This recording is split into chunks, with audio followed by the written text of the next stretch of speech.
Hi అండి. అందరికీ నమస్కారం. Welcome to my channel. ఈ వీడియోలో ఏపీ ప్రభుత్వ పెన్షనర్లకు సంబంధించిన అతి ముఖ్యమైన సమాచారం అండి. పెండింగ్ బిల్లుల చెల్లింపులు ఈ నెలలో 10% డీఆర్ చెల్లింపులనమాట. సో, దీనికి సంబంధించిన పూర్తి వివరాలు ఈ వీడియోలో తెలుసుకుందాము. వీడియో అయితే ఎక్కడ గాని స్కిప్ చేయకుండా ఎండ్ వరకు చూసేయండి. అప్పుడే ఇన్ఫర్మేషన్ పూర్తిగా అర్థమవుతుంది. అలాగే వీడియో చూస్తున్న ప్రతి ఒక్కరు లైక్ చేయండి ఫ్రెండ్స్. ఈ వీడియోని తోటి ఉద్యోగ, పెన్షన్ మిత్రులతో అయితే షేర్ చేయండి. కొత్తగా మన ఛానల్ చూస్తున్నవారు ఇంకా ఎవరైనా సబ్స్క్రైబ్ చేసుకోకపోతే వెంటనే మన ఛానల్ అయితే సబ్స్క్రైబ్ చేసుకోండి. సబ్స్క్రైబ్ చేసుకోవడం వల్ల నేను చేసే ప్రతి ఒక్క వీడియో మీ వరకు రీచ్ అవుతుంది. ఇక ఆలస్యం చేయకుండా వివరాల్లోకైతే వెళ్ళిపోదాము.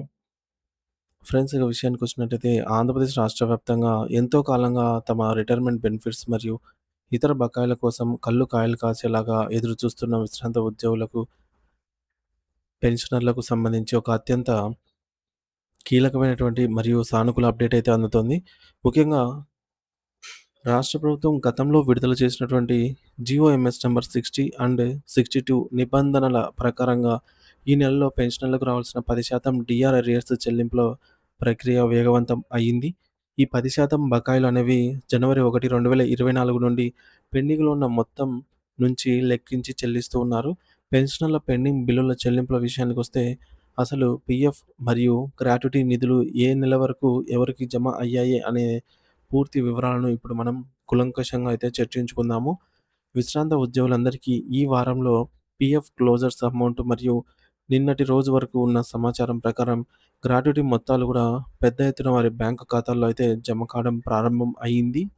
అయితే ముఖ్యంగా 2024 సంవత్సరం నుండి పదవీ విరమణ చేసిన వారికి సంబంధించినటువంటి పీఎఫ్ క్లోజర్స్ అమౌంట్‌ను ప్రభుత్వం 2026 మార్చి నెల వరకు ఉన్నటువంటి బిల్లులను క్లియర్ చేసినట్టుగా క్షేత్రస్థాయి నుంచి అందుతున్న సమాచారం బట్టి తెలుస్తోంది.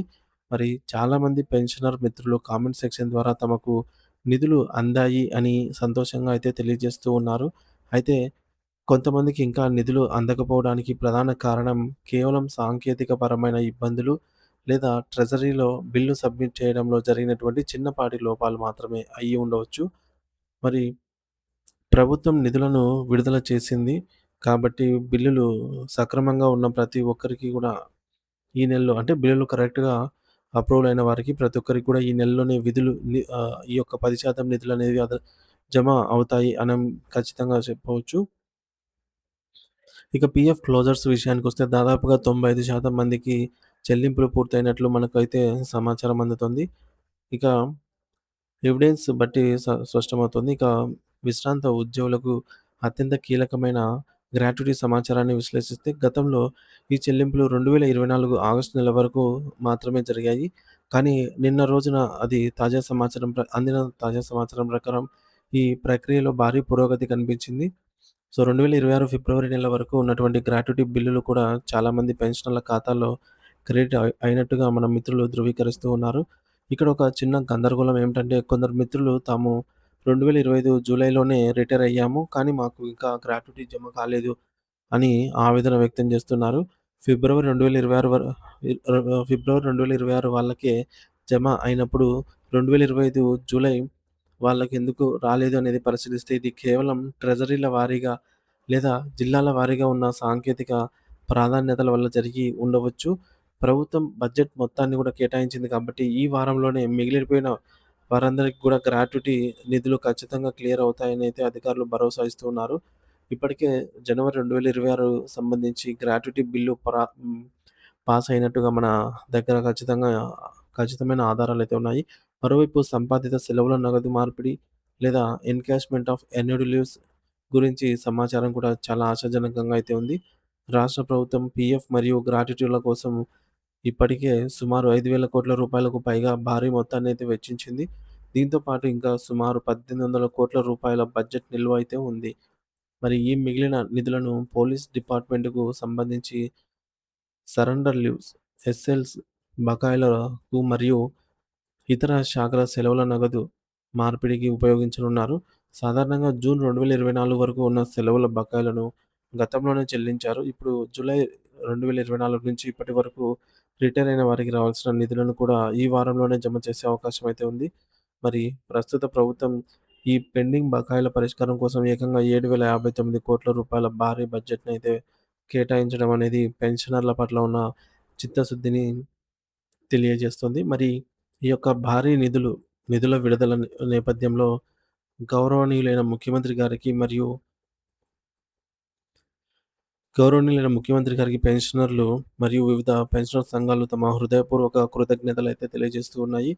అయితే ఇదే సమయంలో పెన్షనర్ సంఘాలు ముఖ్యమంత్రి గారికి ఒక ముఖ్యమైన విజ్ఞప్తి కూడా చేస్తూ ఉన్నాయి. డిసెంబర్ 2021 కంటే ముందు పదవీ విరమణ చేసిన విశ్రాంత ఉద్యోగులకు సంబంధించి సంపాదిత సెలవుల డిఫరెన్స్ అనేది ఇంకా పెండింగ్‌లోనే ఉంది. గత ప్రభుత్వం ఈ విషయాన్నయితే పూర్తిగా విస్మరించింది. మరియు వారికి ఎటువంటి చెల్లింపులైతే జరపలేదు. మరి అప్పటినుంచి వృద్ధాప్యంలో ఉన్న పెన్షనర్లు ఈ యొక్క నిధుల కోసం ఎంతో ఆశగా అయితే ఎదురు చూస్తూనే ఉన్నారు. మరి ఇప్పుడున్నటువంటి కూటమి ప్రభుత్వం ఖచ్చితంగా తమకు న్యాయం చేస్తుంది అని జెప్పేసి మానవతా దృక్పథంతో ఆ యొక్క పాత బకాయిలను కూడా విడుదల చేస్తుందని వేలాది మంది పెన్షనర్స్ అయితే నమ్మకంతో అయితే ఉన్నారు. మరి అయితే దీంతో పాటుగా పెండింగ్‌లో ఉన్న డీఆర్ అరియర్స్ కూడా పెన్షనర్లకైతే అందాల్సిన అవసరం అయితే ఉంది. జీవో నంబర్ 60 అండ్ 62 ప్రకారంగా జనవరి 1, 2024 నుండి పెరిగిన 3.64% డీఆర్ బకాయిల్లో మొదటి విడతగా ఇచ్చే 10% చెల్లింపులు ఈ నెల నుంచే మీ ఖాతాల్లో కనిపించబోతూ ఉన్నాయి. ఇది ఒక పద్ధతి ప్రకారం జరుగుతున్న ప్రక్రియ కాబట్టి ఎవరు కూడా ఆందోళన చెందాల్సినటువంటి అవసరమే లేదు. రాష్ట్ర జేఏసీ మరియు ఇతర పెన్షనర్ సంఘాల నేతలు ఇప్పటికే 2021కి ముందు రిటైర్ అయిన వారి సమస్యలను మరియు పెండింగ్ డీఆర్ అంశాలను కూడా ప్రభుత్వం దృష్టికైతే తీసుకెళ్లారు. ముఖ్యమంత్రి గారు మరియు ఆర్థిక శాఖ అధికారులు త్వరలోనే దీనిపైన ఒక స్పష్టమైనటువంటి నిర్ణయం తీసుకుంటారని, తద్వారా రాష్ట్రంలోని పెన్షనర్స్ అందరికీ కూడాను పూర్తి స్థాయి ఆర్థిక భద్రత అనేది లభిస్తుంది అని జెప్పేసి మనమంతా ఆశిద్దాము. సో, దీనికి సంబంధించి మరింత తాజా అప్డేట్ వెలువడిన వెంటనే మన ఛానల్ ద్వారా వీడియో రూపంలో అయితే మీకు అందిస్తానండి. ఇది ఇప్పటివరకున్న తాజా సమాచారం. మొత్తానికైతే ఈ యొక్క ఏప్రిల్ నెలలో రావాల్సినటువంటి 10% అరియర్ అమౌంట్ అనేది మనకు జీతాలు, పెన్షన్‌లతో పాటు జమ అవ్వడం అనేది ఒక శుభ పరిణామంగా పరిగణించవచ్చు. మరి ఎంత వస్తుంది? ఏంటి? అనే ఒక చిన్న క్యాలిక్యులేషన్ చూసుకున్నట్లయితే బేసిక్ పే అనేది 20,000గా ఉన్నటువంటి ఉద్యోగి కావచ్చు, పెన్షనర్ కాబట్టి ఇద్దరికీ ఒకే విధంగా ఉంటుందండి. సో, బేసిక్ పే 20,000 ఉన్నవారికి ఉద్యోగులైనా, పెన్షనర్స్ అయినా వారికొచ్చే అమౌంట్ ఎంత అనేది చూద్దాము. సో, 20,000 బేసిక్ పేకి మనకు ఇంటూ 3.64% అన్నమాట. ఇది పర్సెంటేజ్‌లో తీసుకోవాలి. సో, అమౌంట్‌ను సబ్స్టిట్యూట్ చేద్దాము. 20,000 ఇంటూ 3.64%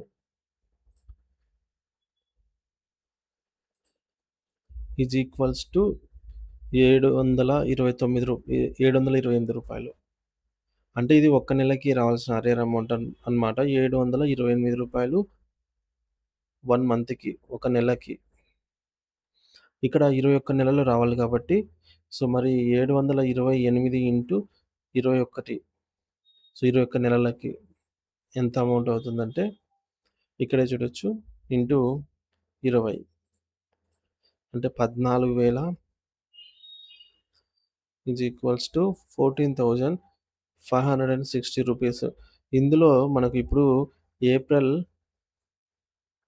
నెలలో ఇచ్చేటటువంటి 10% ఇందులో 10% అన్నమాట. మరి ఇందులో 10% ఎంతొస్తుందంటే ఆహ్, రూ. 1,456 అయితే వస్తుందండి. ఇప్పుడు ప్రస్తుతానికి. సో, మిగిలిన 90% 90% 3 విడతల్లో అయితే చెల్లిస్తారనమాట. అది గూడా ఆగస్టు, సెప్టెంబరు అండ్ ఫిబ్రవరి 2025లో. సో, ప్రస్తుతానికైతే ఈ అమౌంట్ అదనంగా అయితే వస్తుంది. 20,000 బేసిక్ పే ఉన్న వారికి మాత్రమే. Thank you for watching this video.